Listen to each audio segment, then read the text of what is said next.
안녕하십니까. 2월 23일 목요일 말씀 묵상 나누도록 하겠습니다. 먼저 기도하겠습니다. 사랑의 하나님 아버지, 아버지께서 오늘도 또 새날을 허락해 주시고 또 우리로 하여금 이 생명을 유지하게 해주신 것을 감사드립니다. 아버지 하나님, 이 하루를 또 주님의 말씀으로 시작하고 주의 말씀을 따라 순종해가는 저희들 될 수 있도록 주께서 인도해 주세요. 예수님의 이름으로 기도했습니다. 아멘. 예, 오늘 말씀은 마태복음 13장 18절서부터 30절까지 보도록 하겠습니다. 먼저 같이 한번 읽어보도록 하겠습니다. 너희는 이제 씨를 뿌리는 사람의 비유가 무슨 뜻을 지녔는지를 들어라. 누구든지 하늘나라를 두고 하는 말씀을 듣고도 깨닫지 못하면 악한 자가 와서 그 마음에 뿌려진 것을 빼앗아간다. 길가에 뿌린 씨는 그런 사람을 두고 하는 말이다. 또 돌짝밭에 뿌린 씨는 이런 사람이다. 그는 말씀을 듣고 곧 기쁘게 받아들이기는 하지만 그 속에 뿌리가 없어서 오래가지 못하고 말씀 때문에 환난이나 박해가 일어나면 곧 걸려 넘어진다. 또 가시덤불 속에 뿌린 씨는 이런 사람이다. 그는 말씀을 듣기는 하지만 세상의 염려와 재물의 유혹이 말씀을 막아 열매를 맺지 못한다. 그런데 좋은 땅에 뿌린 씨는 말씀을 듣고서 깨닫는 사람을 두고 하는 말인데 이 사람이야말로 열매를 맺되 100배 혹은 60배 혹은 30배의 결실을 낸다. 예수께서 또 다른 비유를 들어서 그들에게 말씀하셨다. 하늘나라는 자기 밭에다가 좋은 씨를 뿌리는 사람과 같다. 사람들이 잠자는 동안에 원수가 와서 밀 가운데에 가라지를 뿌리고 갔다.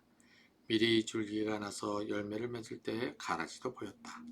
그래서 주인의 종들이 와서 그에게 말하였다. 주인어른, 어른께서 밭에 좋은 씨를 뿌리지 않으셨습니까? 그런데 가라지가 어디에서 생겼습니까? 주인이 종들에게 말하기를 원수가 그렇게 하였구나 했다. 종들이 주인에게 말하기를 그러면 우리가 가서 그것들을 뽑아버릴까요? 했다. 그러나 주인은 이렇게 대답하였다. 아니다. 가라지를 뽑다가 가라지와 함께 밀까지 뽑으면 어떻게 하겠느냐. 추수 때까지 둘 다 함께 자라도록 내버려 두어라. 추수할 때 내가 추수꾼에게 먼저 가라지를 뽑아 단으로 묶어서 불태워버리고 밀은 내 곳간에 거두어두리라고 하겠다. 네, 오늘 두 가지 비유에 대한 얘기가 나오고 있죠. 첫 번째 비유는 어저께 우리가 보았듯이 네 가지 땅에 뿌려진 씨앗에 대한 이야기를 이제 설명을 이제 해주시는 거고, 그 다음에 두 번째 비유는 밀과 가라지에 관한 비유가 되겠어요. 자, 먼저 이제 예수님께서 네 가지 땅에 대한 이제 설명을 해주시는데 그 네 가지 땅을 예수님께서는 어떻게 얘기하셨냐면 사람의 그 마음을 마음을 바치라고 이제 비유해서 말씀하신 것을 얘기해 주셨어요. 그래서 첫 번째는 아예 길가에 떨어진 것은 듣고도 길가에 뿌린 씨는 그런 사람을 두고 말한다. 그게 뭐냐면 그 씨가 뿌려지자마자 그 씨가 사라져 버리는 것을 얘기해 주는 것이죠. 그 다음에 돌짝밭에 뿌린 씨는 어떻게 해야 되느냐, 기쁘게 밟지만은 또 뿌리가 없어서 오래 가지 못하는 것, 환란이나 박해가 일어나면 금방 또 넘어지는 것. 그 다음에 가시덤불 속에 뿌린 씨는 어떤 마음이냐면, 사람의 마음이냐면 말씀을 듣기는 하지만 세상의 염려와 재물의 유혹이 말씀을 막아서 열매를 맺지 못하게 만드는 경우, 그 다음에 마지막으로 그 말씀이 열매를 맺는 경우, 이렇게 되어 있어요. 자, 이것이 어느 한 사람마다 다 네 가지의 유형으로 나눌 수는 없다는 것이죠. 왜냐, 이 네 가지가 다 한 사람 마음속에 들어있다는 것입니다.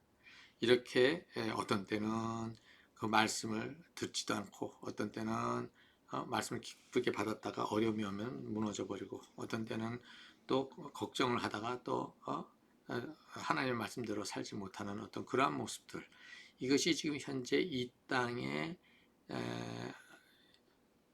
다가온, 이 땅에 임한 하나님의 나라가 이 세상 속에 있으면서 생기는 이제 문제라는 것을 갖다가 말씀을 해주고 있는 것이죠. 그런데 이것이 아까도 말씀드렸지만 한 사람 마음속에 이 네 가지가 같이 있고 어떤 때는 A라는 것이 어떤 때는 B라는 것이 이렇게 나타나게 돼 있는데 여기서 이렇게 보게 되면 어떤 그 네 가지 마음 중에 세 가지 마음이 다 열매를 맺지 못하는 그러한 상태를 얘기하고 있죠. 그러니까 우리가 열매를 맺는다라고 했었을 때 그것은 참 쉽지 않은 것이라는 것을 갖다가 우리가 여기서 볼 수가 있습니다.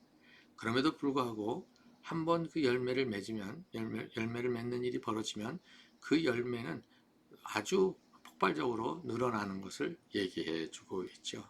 그래서 하나님의 나라는 그 하나님의 나라를 살아내는 사람들의 그 삶이 쉽지 않고 많은 실패와 또 좌절과 어려움을 다 겪어 나갈 수밖에 없는 것, 그 다음에 유혹에 넘어질 수도 있다는 것. 그렇지만 그것 때문에 주저하지 말라는 것이죠. 언젠가 열매가 맺어질 때 이 모든 것들을 다 어떻게 해요? 상회하고도 남는 그러한 일들이 벌어진다는 것입니다. 그것이 한 개인에게만 아니라 또 이 공동체 안에서도 마찬가지가 되고 또 그것이 이 사회 속의 교회가 또 어떤 모습으로 하나님의 나라가 세워져 가느냐라고 했었을 때에 바로 이러한 많은 실패와 압박과 어려움들이 있지만 그럼에도 불구하고 그것을 결국에 가서는 어떻게 열매를 맺는 그때가 반드시 온다는 것을 얘기해 주고 있어요. 지금 이 밀과 가라지의 비유도 마찬가지입니다. 그 밀을 이제 씨를 뿌렸는데 그 씨 뿌리는 것에 가라지가 또 원수들이 갖다가 뿌려버리는 바람에 밀과 가라지가 같이 자란다는 것이죠. 결국은 그 밭에 뭐냐면 하나님의 나라가 하나님 나라의 씨를 뿌렸는데 다른 씨가 들어와서 거기에서 이 하나님의 나라의 그 씨가 자라는 것을 이렇게 여러 가지로 방해하는데 그것을 당장 뽑아 버릴 수 없는 것이 지금 그렇게 하다가 하나님 나라의 그 씨까지도 상하게 되는 것을 막기 위해서 끝까지 자랄 때까지 기다리는 것을 이 주인이 기다리자고 얘기를 하고 있습니다. 결국은 이 내용도 하나님 나라가 이 땅에 왔지만 그 하나님 나라를 갖다 방해하고 막으려고 하고 죽이려고 하는 그런 많은 그 세력들이 악한 세력들이 있다는 것이죠. 이러한 것들이 있지만 결국에 가서는 궁극적으로 그 모든 그 악한 세력들은 다 어떻게 돼요? 다 심판을 받게 되고 그 다음에 하나님 나라의 그 열매들은 어떻게 됩니까? 하나님 나라의 그 곳간에 들어가게 된다. 이렇게 되어 있어요.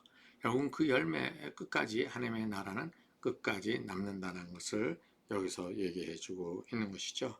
그래서 지금 앞부분에 그 바알세불의 그 영향으로 예수님이 그 힘으로 귀신을 쫓아내고 있다고 하는 그 사람들의 그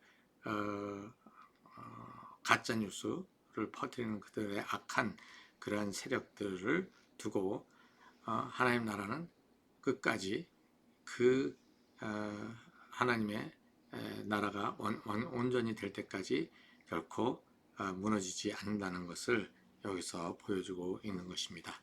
우리가 지금 걸어가는 이 길도 마찬가지가 되겠죠.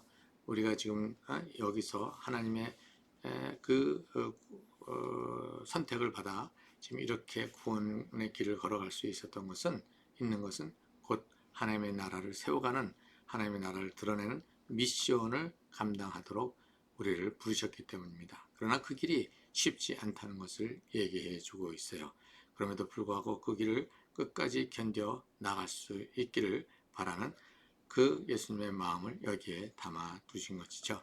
우리 같이 기도하도록 하겠습니다. 사랑의 하나님 아버지, 우리를 부르셔서 하나님 나라의 백성으로 삼으신 주님께서 다시 한번 또 우리를 통해서 주님과 함께 하나님의 나라를 또 이렇게 드러내는 그러한 삶을 살아갈 수 있기를 바라시는 하나님의 뜻을 다시 한번 우리가 새겨봅니다.